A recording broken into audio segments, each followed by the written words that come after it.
Hi, everyone. Welcome back to Dare to be Fearless. I'm your host, Alexa Curtis.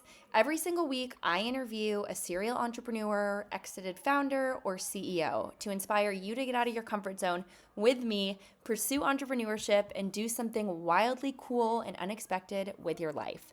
If you listened to Mimi's episode last week, she is truly a boss with intelligent change. I mean, it was so cool to have her in the studio because I had actually emailed her so many times prior to having her on. And so it was just really funny to randomly years later meet her at this party through a mutual friend.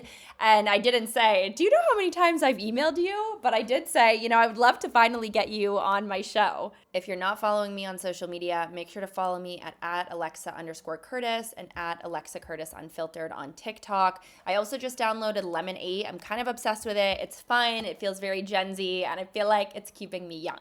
This week, I have on Kelly Cutrone. If you don't know who Kelly Cutrone is, then you've never watched The Hills or The City, because Kelly Cutrone is the CEO and founder of People's Revolution, an OG PR firm from back in the day. She's also gotten very famous again by helping Anna Delvey get on to Dancing with the Stars and really rebrand her career post getting out of jail. I filmed this episode in April, actually, and I don't know why, but I never posted it. I think it's because the whole running, getting canceled incident happened, and I feel like my whole life just fell into a totally different trajectory, and so that's why this was never posted. But as I was surfing through what to post today on the show, I came across our recording, and everything Kelly has to say is incredible.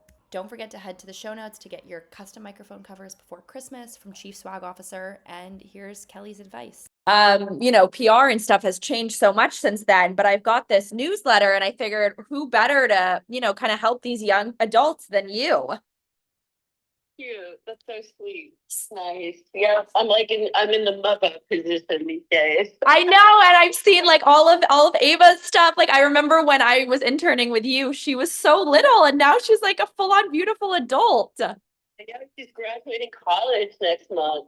Oh gosh. So when I met you, I was doing the blog and everything. And then I started a podcast that I ended up cold emailing and selling to Disney. So I moved to LA and was there for 4 years and hosted this show called Fearless Every Day. And then I left. Yeah, then I left and started this career development company now. So there's the podcast still, and then I have these in-person networking events, but a lot to do with exactly what you just said about Ava, helping these young adults navigate these waters in this really kind of disturbing social media world that back when I met you, this was not a thing. There was the top bloggers and traditional media, but TikTok, none of that was around. So that was what I was really curious about, your thoughts on that. And especially for a young woman who want to break into entertainment, do they have to be personal brands nowadays? Do they need to amass a huge following? Well, you mean to be in the industry or to be talent? I think just to be in the industry in general, say work for someone like Kelly Cutrone or at a large magazine. Uh, well, okay, let's go back. This is what I didn't want to write. So I want to give you. Yeah. So I think I can tell you the beginning of when this started to happen because I was there. So back in the day, way back when, I'm trying to think about what year this was. This might have been right around, I almost want to say 2002, 2004, right around that time. I think Ava was just a little baby. And shows were still run at Bryant Park. And it was a controlled thing. It still is private events, invite only. You pretty much knew everybody who was going to be the exception of an assistant of Hamish Bowles who sat in for Hamish and then lied that they were Hamish and all that craziness that used to happen. But then what happened, and then you would go back and you would wait for the reviews because back then there were a lot of reviewers and the press was a lot bigger. It was more multi-level. There was a lot more of them. And, we weren't really in the whole huge tech thing yet. You know what I mean? Yeah. And especially that was one of the last, and still is one of the last big sectors of industry to really adapt to technology. And by that, I mean, you'd send your client a PDF and then they would come back and say we can't even write on this document. That was really long after everyone knew that, but most people still didn't even figure that out. They were still sending lookbooks printed on paper. years after everybody else was using digital, the magazines. And if you look at it, you know, magazines like Vogue, you know, like they weren't, at one point they even hired like John Oscaroff used to be the head of the CW network to come in and figure out how they could digitize programming for Condé Nast. And that's something that they lost the jump on that. You know, if you look at it, like, you know, like even like the Vogue 70 questions is kind of like, really? Like, Yeah. you can do. So I remember it was after a Costello taking the theater show, and those two designers, um, Jeffrey Costello and Robert Tagliapietra, they had a really famous women's brand, and like Anna Wintour was sitting front row at their shows and blah blah blah. And Robert, one of the designers and the founders of the brand, was like very, in his mind, media savvy, and would like go back and start, you know, Googling like what results they were getting. And all of a sudden we noticed that there were these like blogs, and they were like reviewing in like a real rogue way. And it wasn't like very positive. Like all the other reviews, they were like, who the fuck is this person? And I'm like, I have no idea. And what was happening in that moment was a lot of the top editors and writers were really being picked and identified by the tech world as being people to run these media sites for them. And so they were coming under the name of, let's say, one publication that was a vetted publication. It was like, let's say, any Condé Nast or Fairchild or First, without getting too specific. But they were also being paid on the side to write under another name for like this upcoming blog, upcoming site, you know? And that's when, you know, I realized that the whole world was changing. Like you just no longer know who's who and what they're doing and what their side hustle is and all of that. And that really started to change the perception of brands and fashion for sure, you know? And it was something, you know, that's had a really big effect on, because if you wanted to be seen in the fashion world or even considered, you had to go through those keepers of the gate, you know. And now that's not necessarily true. Like, you know, there was a pause, like, I guess it's like how Ozempic is, like when people don't eat, it causes a pause before you actually grab the food. And kind of like what it was like now there's like this pause, and like people can, you know, just see, trying to explain it in a way that's understandable. Anybody can get to people now. You don't have to wait to go past these keepers of the gate to see if you're, it's like a bottleneck funnel, you know, like all this stuff goes in and very little comes out. So like, you don't have to do that anymore. I mean, there are people who are like, you know, on Instagram who DM somebody who might be coming out in a new Scorsese movie, and they're like, yo, we make these hats, we really love you. And the girl's like, oh, cool, contact my stylist. Like, that never could happen, you know, 20 years ago. So there's a much bigger network into the message. And as a result of that, it's like a vicious game of telephone. The message can change because there's so many people that have their hands on the message. What do you think about that? Thinking back to like 2010 and when Fashion Week at Lincoln Center was a thing and you really had to work your way up and put in the hours. And I remember even when I met you, I was just like so obsessed with you because you were just the epitome of someone who really worked her ass off to get to such a high level. And now you can amass so much like fame almost overnight for doing nothing. You know, that's the thing. Like, I really kind of feel like if you look at all of the fashion brands, and this is the crazy part, because it makes the middle corridor against it. You know what I mean? It is what it is. You know what I'm saying? And one of these revolutions in history have had a really positive effect for humanity, and they've had a staggering negative effect for humanity. You know? And so, you know, it was like that with industrialization. I mean, look at the ozone, you know, like with production in factories. Like, it changed, it made people's lives easier, but it also affected their environment tremendously. Yeah. You know, whether people were like losing their hand in a saw, or, you know, fucking, you know, not having any relationship to the earth, or, you know, going to buy like, you know, a turquoise blue bubble bath full of carcinogens for their cute little baby, you know, all of that shit, as well as really good things, you know? So it's like, I see both things, but what I do see is, in this culture, especially because of social media, like everybody has a voice. I'm like, okay, is that fair? Should everybody have a voice? Sure. It just depends on who the recipients of the voice are and how serious they take it, right? Like, so, yeah, everybody can say what they want. Everybody has an opinion. Do I personally want to watch an Instagram reel of some 25-year-old kid in Idaho who's going to review the Met Ball? 99% of the time, no. No. I don't, because it's like, whatever. Like, so, yeah, like, all of that hard work and all of those systems that, I've been a part of, that I learned in, that I watched people build, that I built myself, whatever. Systems and tenets of those systems are still very much in play. And so what you do see is this flutter, right, into this influencer world, let's just call it that, and it's very much like the modeling world. Like, yeah, you might have a 4 to 6 month run, Yeah. or a 4 to 6 year run.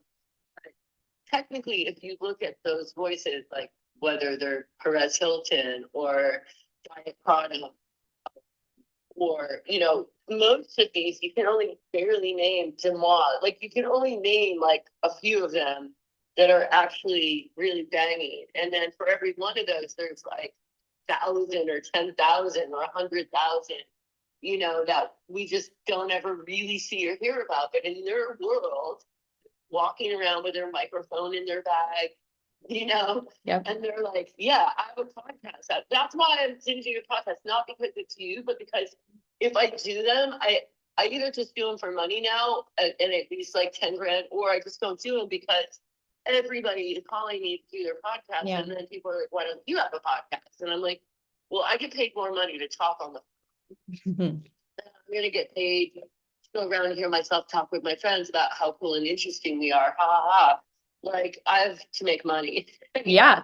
And could I be Joe Rogan or the fashion version of that? Maybe, but like, I'd rather make my money in a different way. So there's just a lot of people, like, I was at Diane von Furstenberg's house one night. There was this cocktail party going on. This girl came up to me and she's like, oh, are you Kelly Cutrone? I'm like, yeah. She's like, I'm so-and-so. And I'm like, oh, what do you do? And she goes, I'm an influencer. I'm like, really? Who do you influence? Like, what are the effects of your influencing? So, and the other thing that was the point I was going to make earlier is it's kind of scary for kids because the message that they're getting is like, hey, if you're under 28 and you're not making $500,000 a year by doing nothing and living in this great house in Malibu or whatever, then you're a loser. Because we're all out here. It sounds like a real Wild West feel, Whereas historically, most people don't really hit their career heights until they're like 30s or 40s. Do you think now that these kids are so obsessed with getting success so fast, but they don't even have any traditional mindset of how to do it, like go to college and get a job and an internship? I mean, is any of that relative now when people come and ask to work for you? What also are you looking for when you're hiring someone? I mean, to be honest, it's really hard. I'll give you an example. What I'm looking for is the same thing I've always been looking for. Somebody who has some sort of call. They don't really know how they got to where they are. Like, for me, I'm always like the village girl person. I tend to do much better with kids who come from the middle of nowhere, who are working hard and they want to do that. The thing that I like those kids, and those are the ones that I really like to hire more than I went to Harvard, blah, blah, blah, blah, blah. My father's a sailor. Well, it's interesting and it takes a little bit of stress off the employer because, this person can work for a startup salary or whatever, it's still like, I tend to do well with the kids in the middle of nowhere who saw something on TV, like something that's a little more similar to my own trajectory, because I think I'm just a better manager for those type of kids, You still have to do the work, and I think that the biggest thing holding them back is that they feel because they watch Kardashians or Roni or, whatever, 10 Billie Eilish videos, that now they're like creative directors. So like, I hired an assistant a couple of years ago, and you know, he was 25, he was from San Francisco, and he was just like, I hired him to be my assistant. And about a month into it, he came into my office and he said, can we talk about my title, which was assistant? That's what he was hired as. I said, sure, you know, what's up? He goes, well, I don't really like my title. I go, your title's my assistant. He goes, I know. I go, well, what do you want to be called? An EA, like an executive assistant, a PA, a personal assistant. How about coordinator? Would you like to be called coordinator? That's like a nice word for assistant, right? And he's like, well, actually, I'm a creative director. And I go, really? You're delusional. You are totally delusional. If you think, even though you were hired by me, signed a contract for a job as an assistant, I, Kelly Cutrone, would hire you at 25 to creative direct my life, you are delusional. And if you think you're a creative director and your mom thinks you're a creative director and all these people, then you know what? You're in the wrong place. So you have to really look at what mistake you made by coming in here thinking, I'm going to take this job as an assistant. And within 4 weeks, I'm going to convince Kelly Cutrone that I'm going to be the creative director of People's Revolution. Like, there's no precedence for that. You clearly didn't do your homework, and you actually believe it. Why And do you're you believing in the wrong place. why do you think that this person believed it so much? Like, is it confidence or narcissism? Because whatever, you can call it low self-esteem, you can call it confidence, you could call it narcissism, you can call it borderline personality disorder, you could call it confused, you could call it high, you could call it unstable, you can call it any of those words, but it's not real. Mm-hmm. And so there's the real world, and then there's the world. And so it's like, if you really do believe, and I don't know, you know, maybe he is going to become a great creative director. But as a result of my answer, I'm helping you get there quicker, Mm-hmm. right? Because my worry is not like, oh, is he going to become a creative director? My worry is I got to get this guy out of my office because he's not willing to do the job that I hired him for. And every time I ask him to do it, which is like, hey, can you take this Google Sheet and put it in alphabetical order and make sure that all the titles of the writers are on there so we can send it to the client, he's going to take that as a slight to his greatness instead of somebody at my level helping him build. Do you see what I mean? Yeah.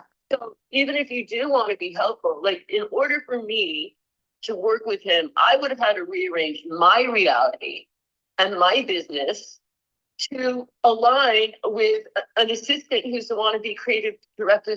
That would be like granting a wish and fantasy. So I would see that more as role playing and like therapy than work. So that's not what I do. I'm not a therapist and I'm not a role player and I'm not a life coach. That's not what I do. You know, I'm a woman who owns a company in a highly competitive business for longer than almost anybody who's been doing it. And I'm not doing this shit. Like, there's no way, you know? Yeah. So, I mean, to be honest, it's a great opportunity for people to get a job, you know, as close to the people who are calling the shots, you know, as possible. And one of the things that's really great about working at a boutique agency is you get that seat, you know. The downside of it is you get that seat, you know. So you get a lot more heat than you would if you were working at a place like, let's say, like First and Marsteller, which is like hundreds of publicists, hundreds of, you know, levels of hierarchy. You know, you're going to be in a cubicle and you're going to be lucky if the person that you're reporting to has 3 years experience, you know? So it's like the old school days, like almost great artists used to, you know, assist other great artists. And that's how they kind of learned, like, this is what I like about what Andy Warhol does. This is what I don't like about what Warhol does. And when I have my own studio, I'm going to take this list of what I like with me. And I'm going to make sure that I don't do this because it's a vantage point for the future, right? Yeah.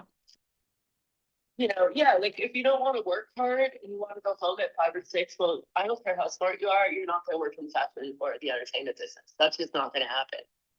What you just said about hiring young, like people from the middle of nowhere. And I really am intrigued by that because that, you know, is my story. And that's why I always resonated with you and like even had the balls to go up to you is because I knew you weren't like a rich trust fund kid, that you were like how I grew up.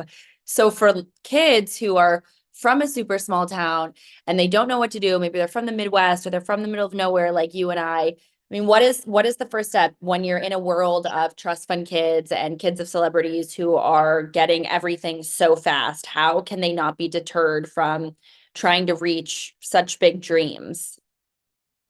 Well, I mean, it's like when you go to science class, you learn that amino acids are the building blocks of protein, right? You know, or if you take physics, you learn that the atoms have to have like all these atoms and they have to vibrate in the same time in the same way to create physical matter, you know?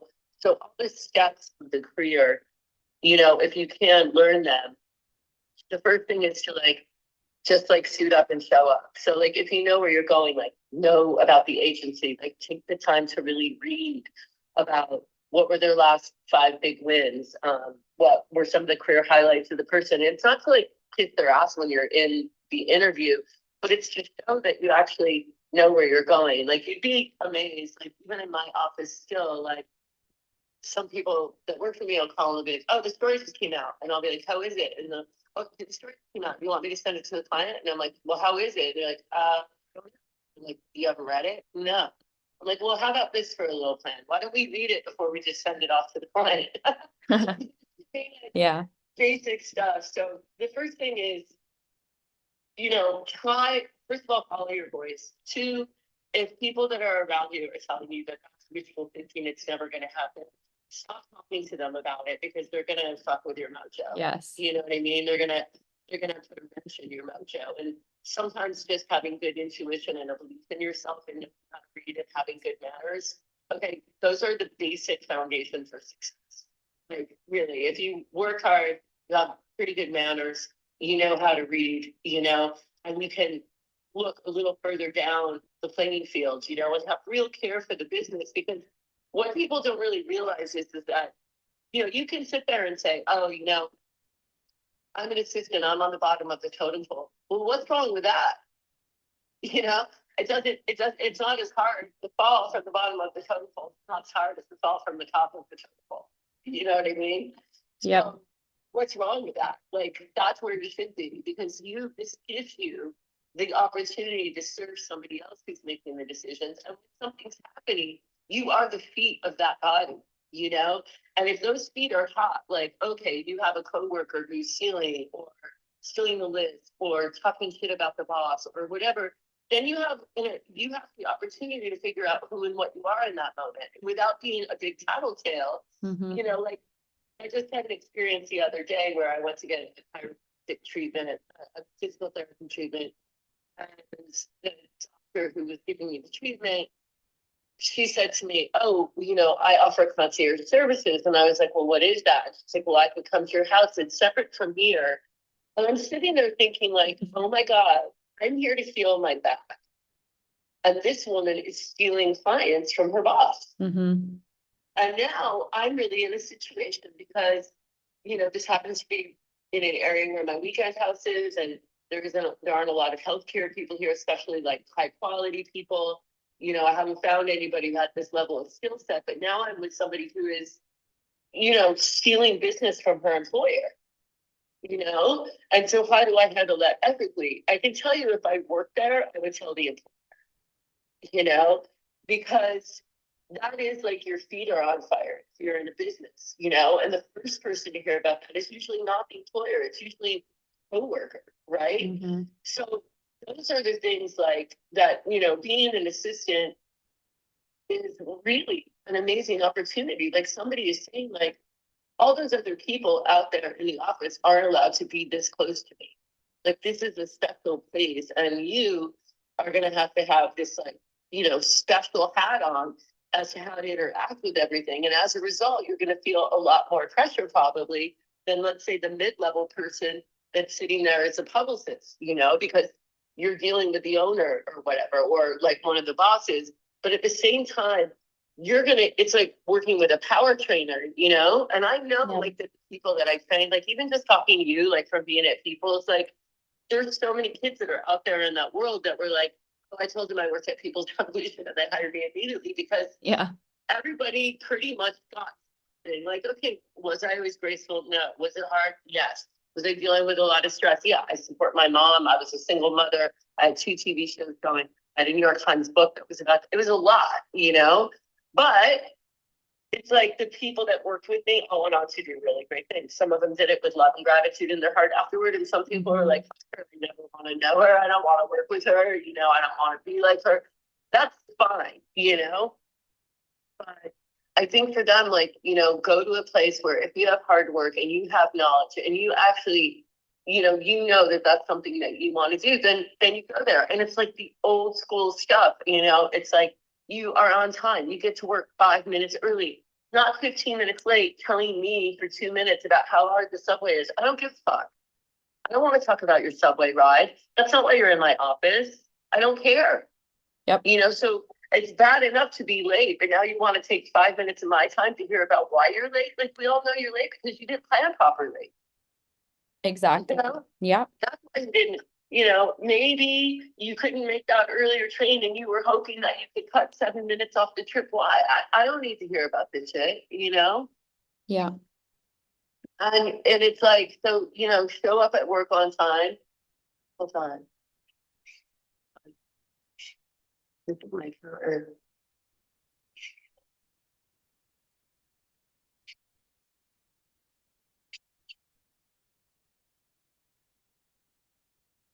So annoying.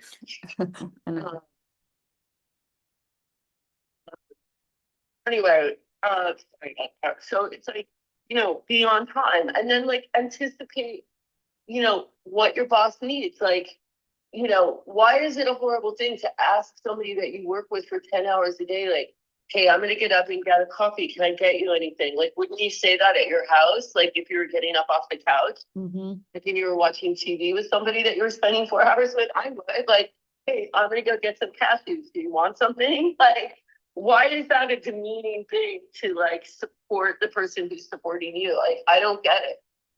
You know, like, I'll get up like and tell my assistant like at work, like, hey, I'm gonna go get a coffee. Do you want one? I don't think to myself, oh, I possibly couldn't look for myself and get my assistant something. But at the same time, if you are a boss, you should have a little bit of a two-way street. But you know what I mean? Like, so there's just all these things that's like, well, I'm not comfortable with that. I'm not comfortable. Well, guess what? Like, don't work in the fashion business. Don't work in the entertainment business. Yeah. You know, because somebody, it's a very fast moving ship, you know, and you have to understand, like, if you're like, your idea of a perfect life is, you know, I want 2.5 children and I want to live in Darien, Connecticut with a venture guy. Guess what? This lifestyle is not going to work for you. It's just not. Why? You know, because that guy or that woman or whoever is going to want somebody to be home with their kids, or you're going to have to travel. Like, this isn't the type of lifestyle. You know, it's like somebody who wants to be a pro football player. Like, well, if you don't want to be on TV and you don't want to travel, don't play sports. Yeah. Right? It's not the place that you don't want to get your head knocked in. Don't be a football player. Yep. You know, it's just the reality of the world. And so it's like, but if that sounds to you like, wow, I don't want to be home at 5. I want to have a job where it's either like grinding me out to the point where I just like learn so much, or I get to meet all these interesting people. And like, yeah, I feel bad today, but you know what? The other 5 days were exhilarating, you know, or I've never worked like this in my life. I didn't know I was capable of it. If that's your inner tier and like your like inner vibes, your inner emotional world, guess what? You're going to be great. You're going to do great because that is what the business is. But if it's like every time somebody asks you to do something that you didn't think was going to happen in that day, and you know, because you work in a fashion office, guess what? You know, I'll be sitting in my office like, oh, what a nice day. And then all of a sudden it'll be like customs will call, like, we've just confiscated, you know, 4 boxes of clothes and they're supposed to go to a suit for Italian Vogue and they're supposed to be there tomorrow for Stephen Fine. And now you're on the phone trying to get a customs broker. If that stuff doesn't sound like fun to you, guess what? Wrong business to be in.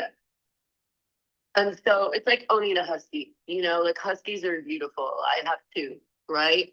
But they're also the most abandoned dogs out of any dog breed.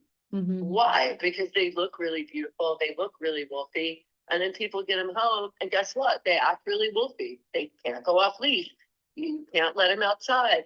They love to eat furniture. They'll dig up your yard. And then people go, I don't want this. And then they drop them off at the SPCA or whatever, you know? And that's really what these careers are like. So like really take a look around, you know, not just at the shiny, happy part, but the whole part. And if that doesn't,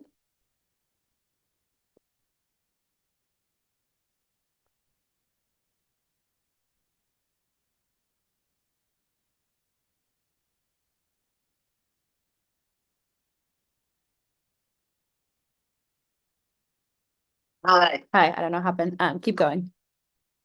anyway, so it's like if you can't read that room, like you really, that's not the place that you should be. But at the same time, and this happens all the time, like when you do have those run-ins or you do have that bad day, you know, you're devastated.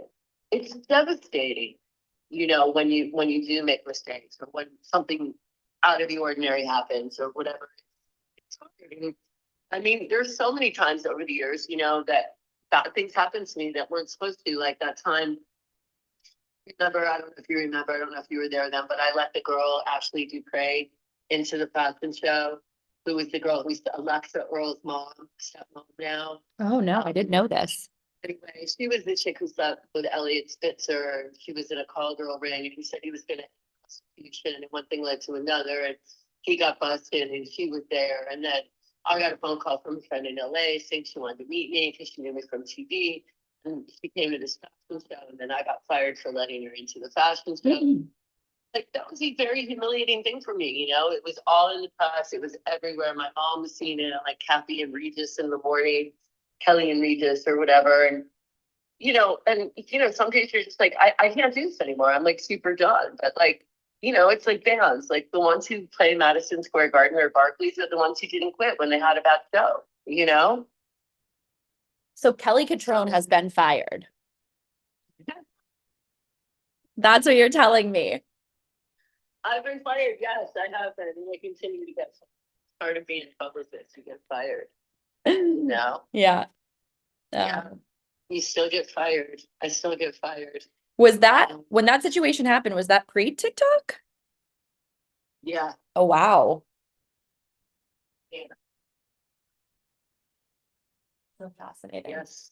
Okay, so I guess my last question for you is, what do you think has made people such a, I don't know if I can call it a legacy brand because you're not dead, but you are, like, your legacy, what you've built has been and continues to be the most constant almost part of the PR world. What do you think made people's like that? Is it you? Um, I think, I mean, I think it's a combination of things. I think that my greatest assets are I'm highly intuitive. I am irreverent. I'm reverently irreverent. I'm not just irreverent, but when I'm appearing to be irreverent, I'm also being reverent. So if you look at like the show that I did with Anna Delvey, you know, in September, you know, Anna Delvey and I produced an illegal, well, don't say it. We produced a fashion show on her roof for a young designer. Mm-hmm. And Anna had said I was the reason that she moved to New York because she saw me on MTV. And I was really concerned about doing this young designer show because, you know, nobody knew her. And she was really excited. And she kept saying, I can't believe you're representing me. I'm so lucky. We're going to have the best show ever. And I was just dying inside thinking, oh God, like nobody knows who you are. And like, yes, I've done this for a long time, but I can't do this trick in 2 months. Like this, like, and that's an example of like a young person expectation. Like I'm gonna hire Kelly Cutrone, and in 3 months, you know, and I don't think she thought she was gonna be the biggest fashion designer. Not, she was thinking she was gonna get good press, and it's like you can't because there's less and less press, and they have to go see the advertisers and the people who are bigger, and you know the readers are gonna want to hear more about, you know, and I started getting nervous about it, and I thought, well, maybe if I did the show with Anna, the combination of Anna and I, we'd be like these mother elephants, and we'd run her to the other side of, Mhm. launching her brand together. And we did it. And it was hugely successful. Like the New York Times, Vanessa Friedman covered it, CNN Style, People interview, Days. Like it got major New York Post. Like it got major press. It's probably the most press that I've gone in a show in a really long time. But that was a bit of an irreverent move, but I was also reverent in the sense that I understood the system. I knew that the system wasn't going to help my client.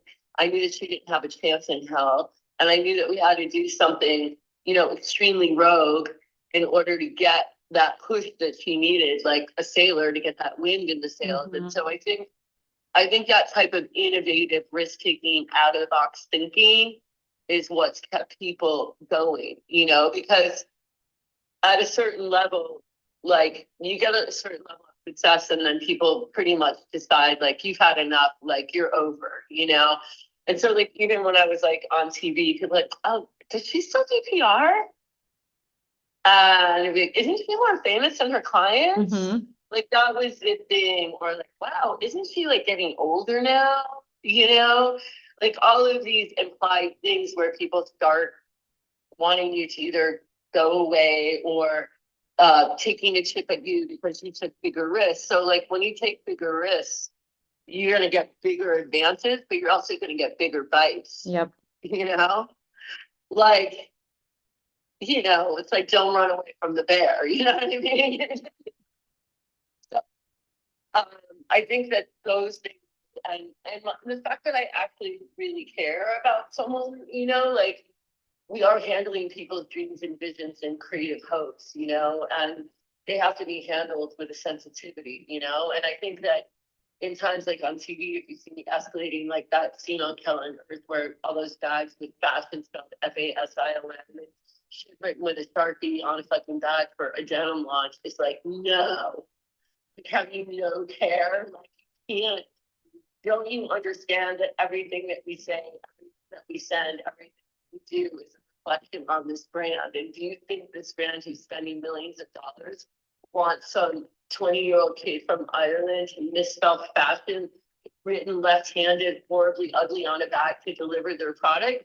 That would be like the joke of the Condé Nast mailroom. Do you think Louis Vuitton's doing that? Balenciaga? No, they're not. No. So these brands that have been there for 100 years are very regulated for a reason because they've already gone through all these mistakes. So they go, what? Yep. No, no. So that's the thing. Like it does look like, oh, it's just a bunch of fashion. Blah, blah. No, it's a very serious business. What's the biggest mistake you made in your 20s? Oh my God, I've made so many mistakes.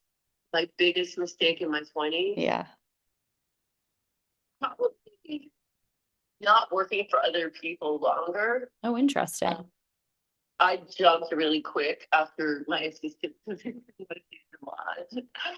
And I was kind of chippy, and I was, I believed that I could do it myself, and I did it, but I paid a big price for that. I paid a big price because I didn't really understand the admin side of the business. I didn't understand profit and loss. I didn't understand HR. I didn't understand liability, legal contracts, like all of this stuff that goes into building a PR agency, lists. I'm not the best at like organizing lists, like because those are systems. And so almost everything that I had at People's were kind of crazy systems because I built them myself. It's like meeting someone who lives in the country who makes their own pickup truck that runs on diesel. You're like, or, propane. You're like, what? Like, put this thing together. Yeah. And that's kind of, so the mistakes that I've made in my business are usually related to my vulnerability and lack of experience from watching other people. And that's what I was kind of hinting at the beginning of the interview, which is like, if you can be on that perch and you can be learning all those things and you can see what's going on, then you have a much better chance of organizing the energy. PR is a lot of energy. It's exhausting. Yeah. Yeah, it's exhausting. What is like the future of People's? I mean, you've had the TV show, you've done so much, you've just, like I said, built this legacy brand. So how do you continue to grow? Well, right now, I'm actually trying not to grow it too much because I don't, I guess companies are like boats, like I've had yachts and I've had speedboats and I've had a rowboat, all People's Revolution has, like me, it's been so many different sizes, so many different shapes, so many different looks.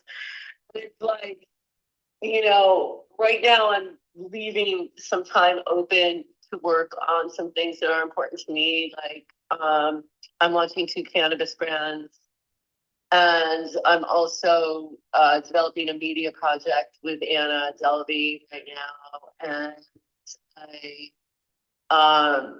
want to build. I want to do one more project, but I don't know if I'll really do it. Like, I want to do one more kind of book. Right? I don't know why, because there's not a lot of money in books, but I want to put together this book situation, which is like part of like part like home and part, um, kind of like the next installation after the last 2 books, which is slightly more metaphysical and a little more badass with some really cool stories like tied in with it. And I want to build kind of like an occult version of Urban Outfitters, but I doubt I'll do this because I've had this idea for a really long time. And then, but if I do it, it would make me really happy because I think it would be super cool, But I don't know. I mean, I'm just trying to rebuild after COVID, to be honest. I don't want to take on like the $20,000 a month office spaces anymore, or 10 or 12 or 20 or 30 employees. Like, I really don't want to do that. I want to keep my team small. I actually like all of my clients now, with the exception of maybe one. And I really like the people that I'm working with. I feel safe with them. And I feel like the time that I'm investing in helping them grow their careers and sharing my knowledge with them, that they deserve it, that I can take the time with them. Like, I have somebody I'm working with right now, and, she's grown tremendously, and, she's got a lot more freedom in her career. And, as a result of that, she had a bad week, like 3 or 4 things happened that were just sloppy and unavoidable, but we didn't avoid them. And, when I was telling her about it, in one voice I had to be like, she's like, oh, well, I wish I would have known that. I'm like, please, you've been here for a year. Like, we're not going to backpedal on this topic. I'm not going to be like, oh yeah, well, I'm glad you know now. You knew this before, but for whatever reason, you're retired, you didn't check it, whatever. Now that you did this and you sent this email like this, it's caused me 2 hours of getting screamed at. It makes us seem really disorganized. And all of this could have been avoided if you had just, but you didn't. And guess what? It still happens to me. But we have to talk about it, right? We have to say, like, hey, this happened. We can't just all be like, there's no elephant in the room. There is a big fucking elephant in the room this week. But don't think that talking about it is a criticism of your soul and where you're at, because you're doing great. This week, not so great.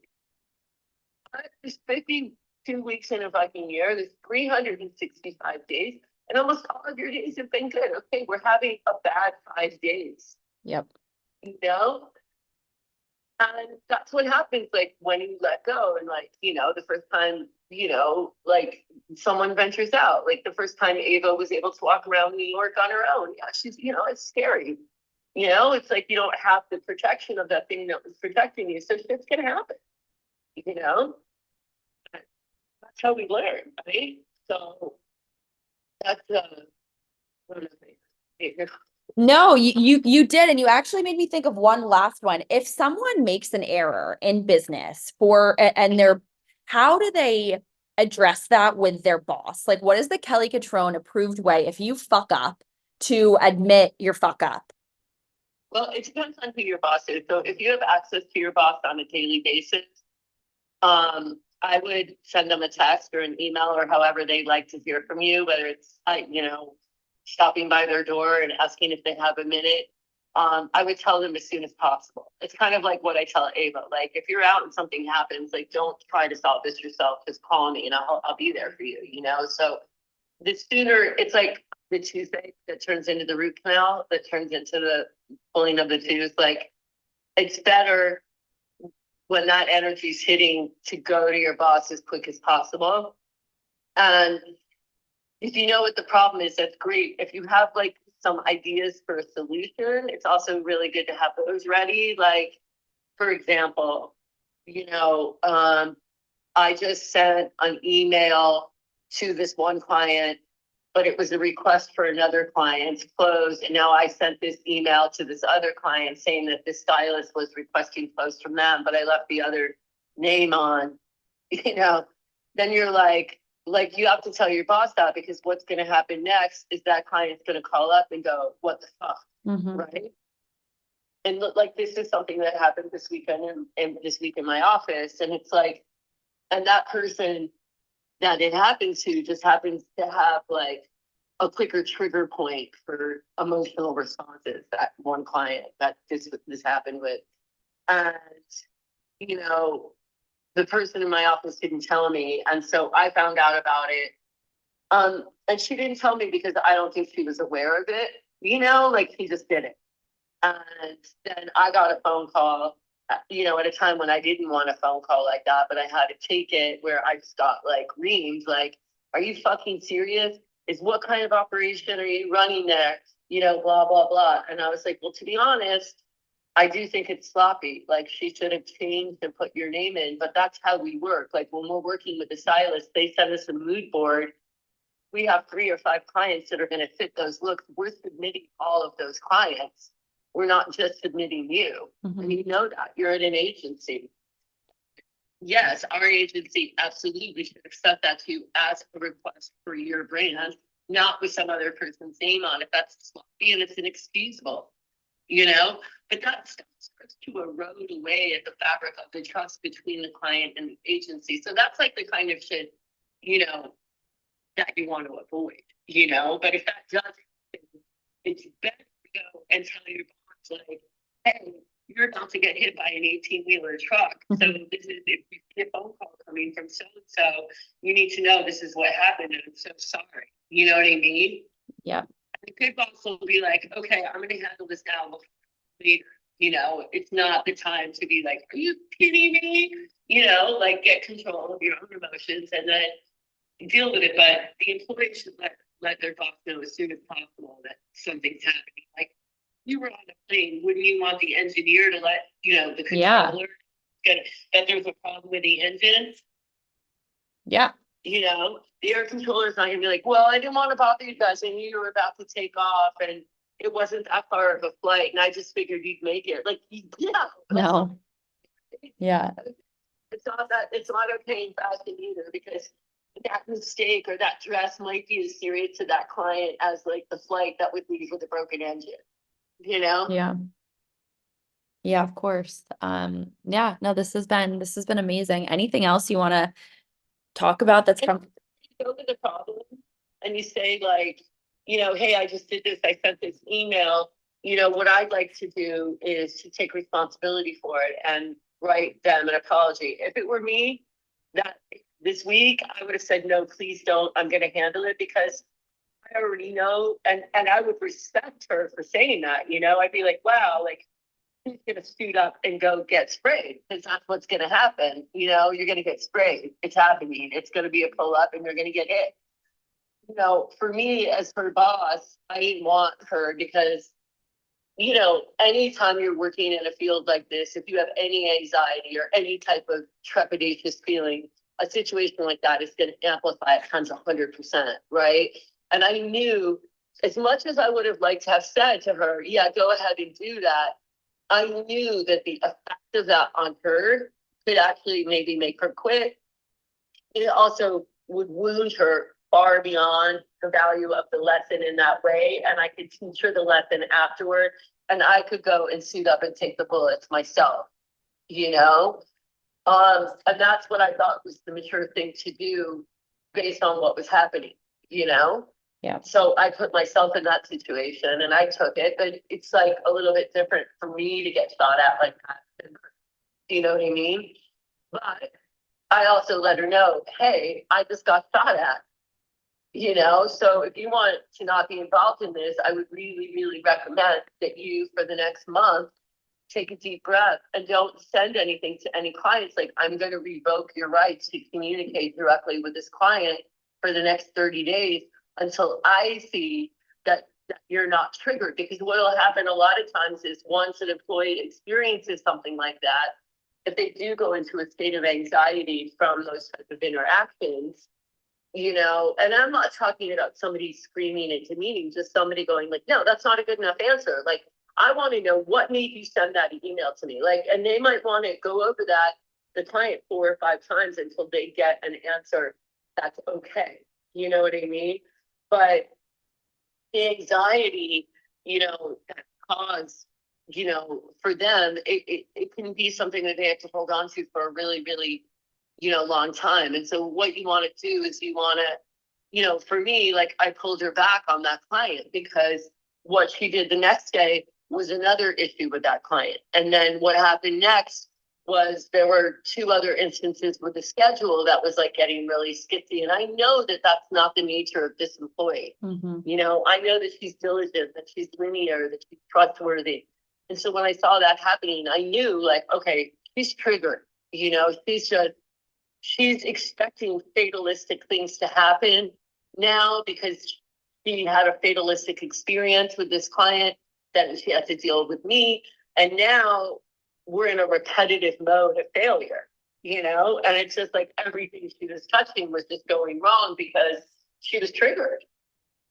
You know, so it's my job as a manager to get her as untriggered and get her realigned and let her know, like, yeah, this week was like, yeah, it was crazy, but you know what? Look at all we learned, and this is how we're going to fix what's happening. We're going to pull back. I'm going to check your work and get her back on, so her interactions with the client are re-smoothed out, and she's going in and she's not getting prodded every time, like, she enters into the space, the arena. You know, like, I got to pull her out. You know. And so that's like what management really is. And also, you know, when you employ people, you're not just getting the person, you're getting their whole family, Mm-hmm. you know? So if people like grow up, let's say in a household with a lot of emotion or escalated violence, like a mother or father who like breaks things or screams a lot or threatens, you know, and somebody in the office like drops a book and it hits the floor, you'll see in an office, 2 or 3 of those employees are going to jump. They'll just, oh, that's like somebody, and you'll be able to tell, like, okay, this person grew up in an environment that was very triggery, you know? And so you also have to kind of take it where if you're raised in an environment where people don't really talk about things, well, it's going to be harder for that employee to go to their boss and say, hey, there's a problem, you know, because they're coming in from a background that's different. You know, their thing might be to avoid something. You know, like, you know, I was in a relationship with somebody who was in high school, had been a football player, was totally sober, and was driving to a football game at 16, and a little kid ran outside the road, and he ended up hitting this kid and killing the child. It was an accident. You know, nobody was found fault, but nobody ever spoke about that in his family ever again. And what did he do? He became a movie star. And what role does he play? The killer. Mm-hmm. Still going through that trauma because it was never handled properly. And so a lot of times, you know, the people that want to get into entertainment are either dreamers or people who want to go far away from reality, or they want to be in a different world. You know, so you have to really consider when you're managing a team and, you know, what the ingredients are in each of those people and what's making them behave in a certain way. Like, if you hire somebody whose parents are con artists, right? And that's what they do, you know, this person's probably going to have a predilection to the game, you know? So you have to think about all those things when you're managing people. It's like raising kids, you know? It's like you'll have 3 kids that have the exact same genetics, like my brother, sister, and I. Right? We grew up in the same house, the same scientific, you know, petri dish. We all had the same food, similar clothes, same access to money, all 3 of us. and we all turned out completely different. Mm-hmm. And so, who my brother and sister are as employees are different than who I am. But at the same time, we have the exact same genetics. And that's why you have to look at everybody individually. You can't sit there, especially in an entrepreneurial business where you do have to really understand who the members of your team are and what makes them go and what makes them not go. So it's not the way corporate America, because corporate America really doesn't really care. They don't want to talk about your family life. They don't want to know your creative ideas if you're hired on the tech side or you're hired on this side, Mm-hmm. And the other thing too, that's a really good hiring point. Like, don't go apply for a job at a company because you want to be at the company, but you don't really like the job that's being offered.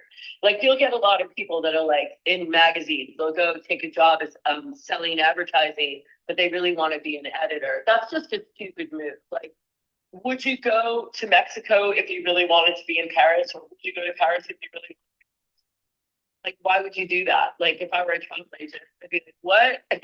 You're telling me you want to go to Mexico, but you want to fly to Paris? Like, this makes no sense.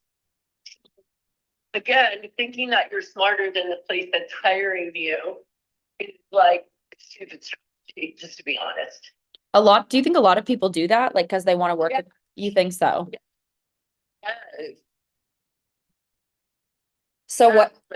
Like the kid that I hired to be my assistant, like, he really believed, like, if he took the assistant job, that after 30 or 60 days or however long it was that it took him to come to my office and tell me he was a creative director, he really believed that he would show that he was a creative director. And people's revolution doesn't have a creative director. We're a PR agency. There are no creative directors in PR agencies. Yeah. The other crazy thing. Yeah. They're like, oh, what, you want to creative direct my photo shoots? Like, you're 25. Like, yeah, it sounds like I work with Penny Wilson, like the chocolate photographer. Like, do you really think? Like, if you're all that, you really are that guy, you should have come with a fucking portfolio into my office. That's blowing my mind. You're the first person to go find you another job. Okay. But in the meantime, it's just words and hopes and dreams. There's no reality. I do believe there's a ton of 25-year-old kids who probably should be creative directing the Nike campaign, but you have to do the fucking work to get a portfolio. If you're going to make a boss move like that, then come with a bullet. You know what I mean? Like, come with it.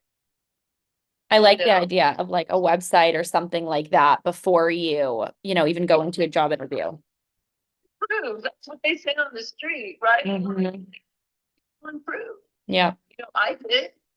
I was like, hey, I'm gonna have my own agency. Like, I went and did it. I didn't talk about it. I went and did it. Did I make a lot of mistakes? Of course I did. Did I make a lot of cool moves? Absolutely. But that's what happens when you kind of grow up in the public eye. But don't come and tell me that you're a creative director because you have on multicolored nail polish, tie-dye cashmere sweater. Like, what? I can't believe that someone didn't say that to you. Kelly and I talked for like probably 30 extra minutes after the end of that particular sentence. And so I really just wanted to put everything in here that I thought was the most important from our conversation, really about building your own business and reaching out to people, networking. Kelly reminds me so much of myself, and I think that's why I've been able to kind of stay in touch with her for so many years, is because she truly is just a boss. I mean, she goes for what she wants. If you follow her on social media, she doesn't care what people think about her. And I mean, she's truly the definition of an entrepreneur and someone that you guys should all look up to build a business or be inspired by. So next week, I'm going to have on Amy Cuddy. I'm really excited about that. She was also quoted in the Intelligent Change Journal that Mimi just gave me last week, which is so fun. So that's going to be a great episode. We have some space to send out Chief Swag Officer microphone covers before the end of the year. So if you want one, make sure you head to the show notes and get a custom microphone cover from Chief Swag Officer. And if not, I will see you guys next week for a new episode of Dare to be Fearless.